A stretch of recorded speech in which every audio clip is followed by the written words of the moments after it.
Good morning, everyone. Very warm welcome to Baby Code Free IELTS classes and a TEFL to Solve certified trainer. So, as you know, that I'm coming up with my speaking module and the live classes for speaking module.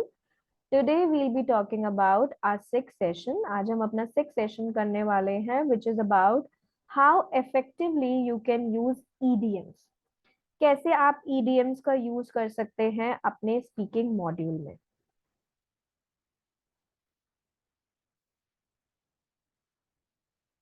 So let's move towards our session today. But इससे पहले those who are new to watch this session, जो आज first time session 6 देख रहे हैं, I would suggest them कि पहले आप जाके 1 to 5 सेशंस देखो स्पीकिंग मॉड्यूल के and then watch this session, right. So कैसे आपको ईडीएम्स को यूज करना है, ईडीएम्स होते क्या है, कौन कौन से ईडीएम्स आपको यूज करने चाहिए, कॉमन ईडीएम्स और related to study idiom, there are lots of idioms, ठीक है. बट ईडीएम्स होते क्या है, पहले हम ये बात करने वाले हैं. So what is an EDM? EDM वो वर्ड्स होते हैं जिनका literally they have non literal meaning, जिनका मीनिंग समझना बहुत डिफिकल्ट हो जाता है बाय रीडिंग द वर्ड्स. जब आप उनको रीड करके उनका मीनिंग नहीं समझ सकते, उनका मीनिंग लिटरली क्या होता है, चेंज होता है. डायरेक्टली आप उसके मीनिंग को नहीं समझ सकते अगर आप उस स्टेटमेंट को, उस फ्रेज को रीड करते हो.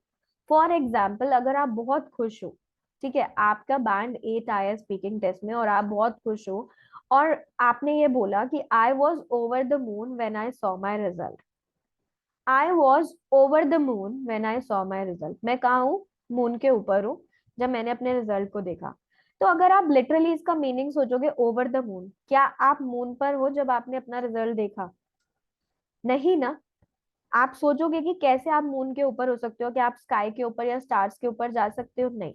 बट इसका इडमैटिक मीनिंग क्या है? इसका इडमैटिक मीनिंग होता है खुशी, हैप्पीनेस, राइट.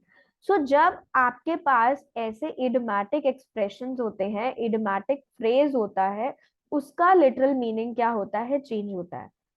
इसका मतलब ये है कि आप बहुत खुश थे जब आपने क्या देखा, अपना रिजल्ट देखा. I was very happy when I saw my result.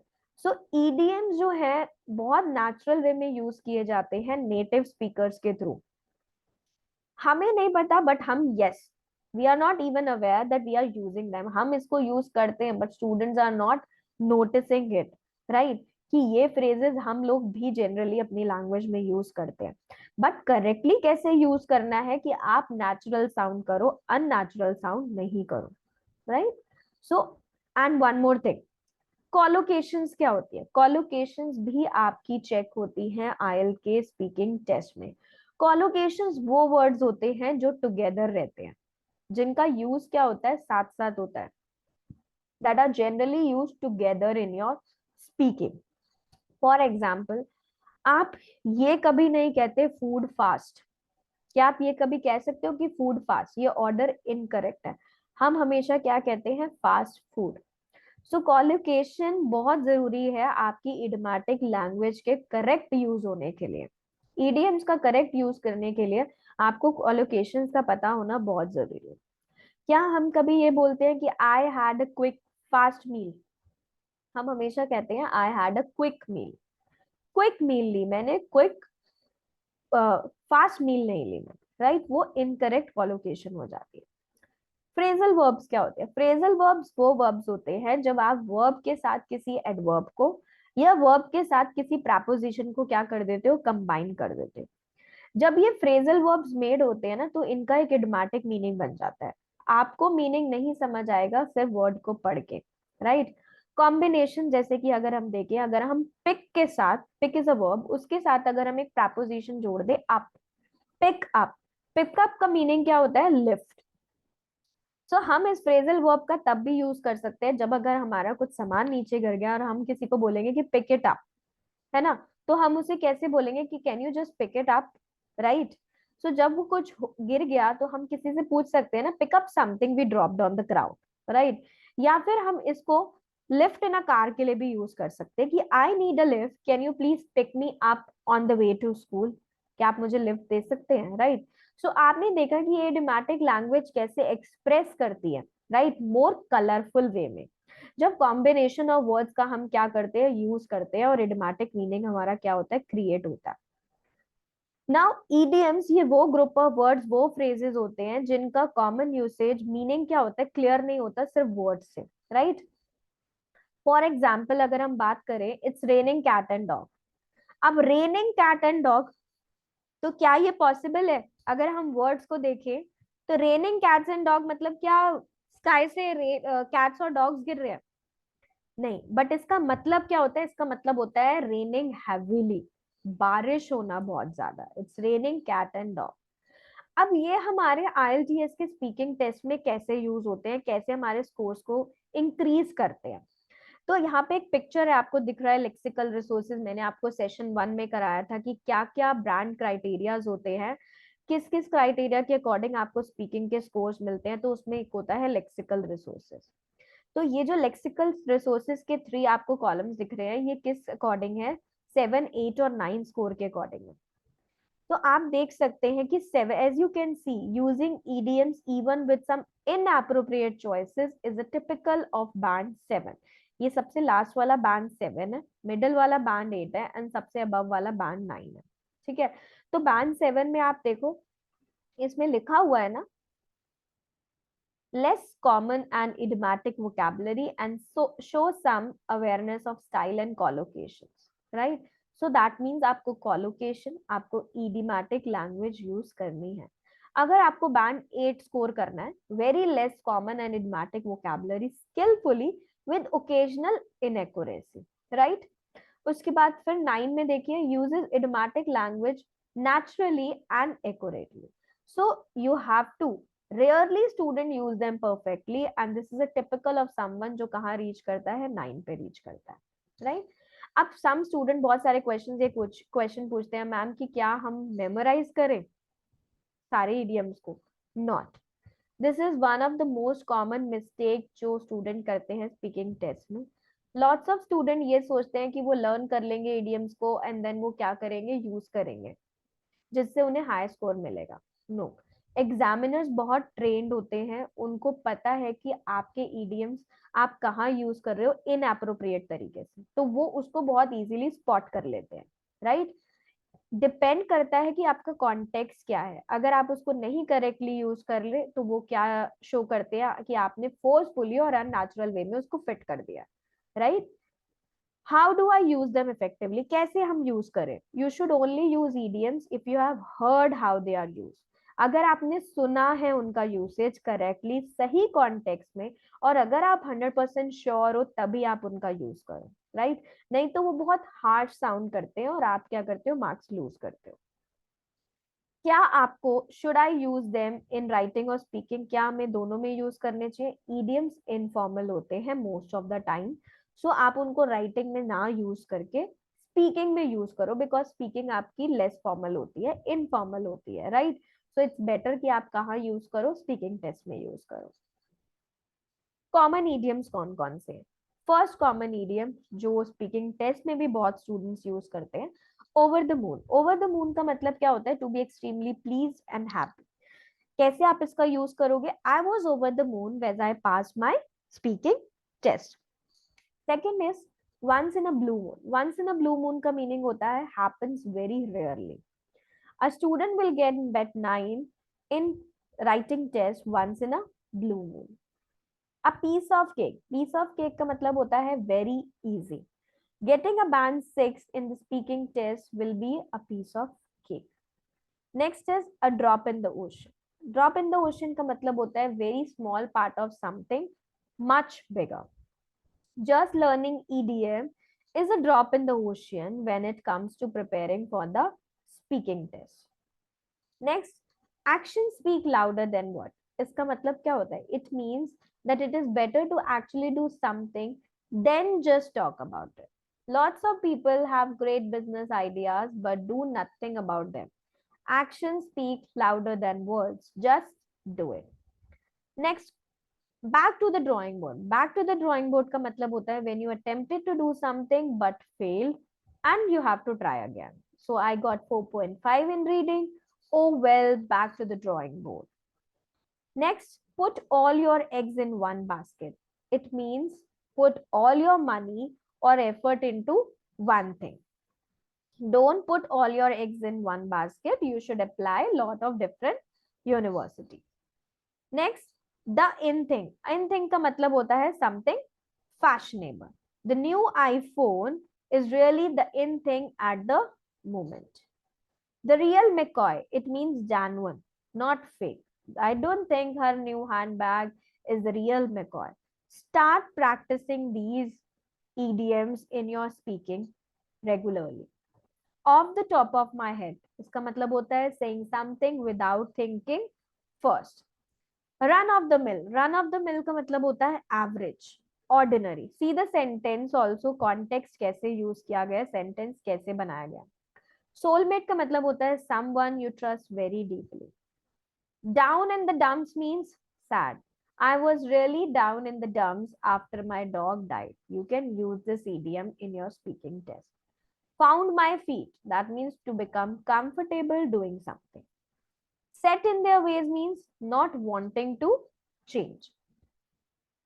Go the extra mile. Go the extra mile means do much more than is required. Hot potato का मतलब a controversial topic. Miss the boat. Miss the boat means to miss an opportunity. Cost an arm and a leg. इसका मतलब क्या होता है? Really expensive. That shoes must have cost an arm and a leg.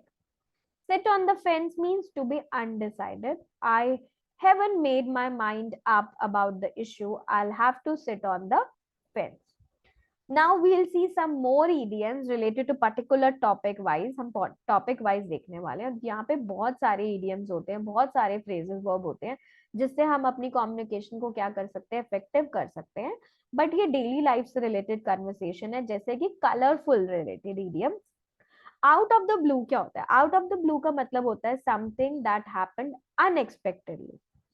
In the red का मतलब होता है to owe money. That means आपके पास money नहीं है, to not have money.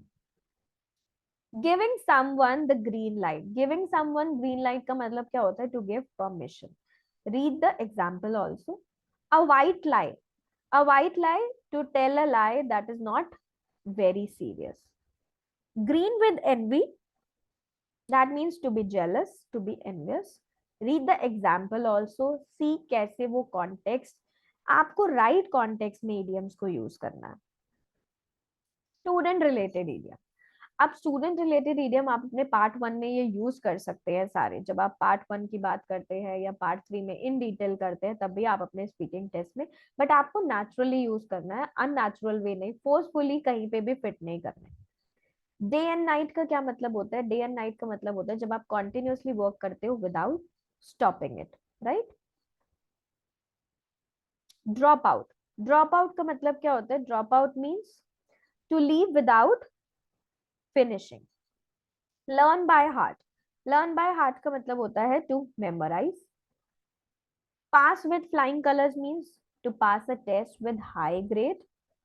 Book worm का मतलब क्या होता है? Someone who reads a lot. When I was younger I was a bookworm, I just love reading. So आपने कैसे बताया कि मैं क्या हूँ? एक बुक वर्म हूँ, या मैं यंगर एज में क्या था? एक बुक वर्म था. Next, childhood idioms.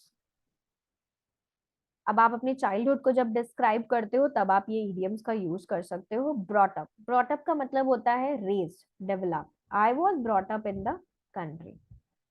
Child's play. Child's play means very easy to do that thing. Learning how to play a guitar was a child's play. I could do it easily. Like a kid in a candy store, very excited about something. When I arrived in the city, I was like a kid in a candy store. There was so much to see and do. To follow in someone else's footsteps. That means, इसका मतलब क्या होता है? To achieve the same thing that someone else did. To run in the family. Run in the family का मतलब होता है qualities that are similar in family members. जो qualities सारी family members में same चलती आ रही है. COVID idioms. Under the weather. Under the weather का मतलब होता है feeling unwell. I am feeling bit under the weather. I hope I don't have COVID. As sick as dog, that means you are feeling very ill, जब आप बहुत ज्यादा ill feel करते हो. On the mend means recover करना, better होना. Kick the bucket means to die. To show promise means indicate करना कि कुछ पॉसिबल सक्सेस होने वाली है. That means to show promise. Isles related idioms, अब आप ये भी यूज कर सकते हो. ऑल दीज ईडियम्स, इन सबका आप यूज कर सकते हो. प्रैक्टिस मेक्स परफेक्ट, जैसे मैं हमेशा आपको एट द एंड बोलती हूँ कि आप कॉन्टिन्यूसली क्या करो, प्रैक्टिस करो, है ना. प्रैक्टिस करने से क्या होता है, परफेक्ट हो जाओगे. ब्रेक अ लेग, जब भी हम किसी को गुड लक विश करते हैं तो हम क्या बोलते हैं, break a leg. That means to wish someone good luck. Driving me up the wall, driving me up the wall का मतलब होता है कि समथिंग दैट अनॉयज यू. अपने रिजल्ट के लिए वेट करना is like driving me up the wall, right. Better late than never, it's better to do something late than not to try. कि बेटर आप क्या करो, लेट मत हो, not to try it, right. कुछ लेट कर लो लेकिन ट्राई जरूर करो, राइट. So I didn't know how to drive till I was 30, but better late than never. Blind as a bat, that means can't see. जिसकी bad eyesight. I am I am as blind as a bat. I really need my reading glasses. That means he's not able to see. He's having a bad eyesight. Blind as a bat. So you can start practicing all these idioms on the baby code application. Now here comes my idiom. Practice makes perfect, है ना. जब तक आप practice नहीं करोगे, apply नहीं करोगे, you won't be knowing about the correct usage. We have only just scratched the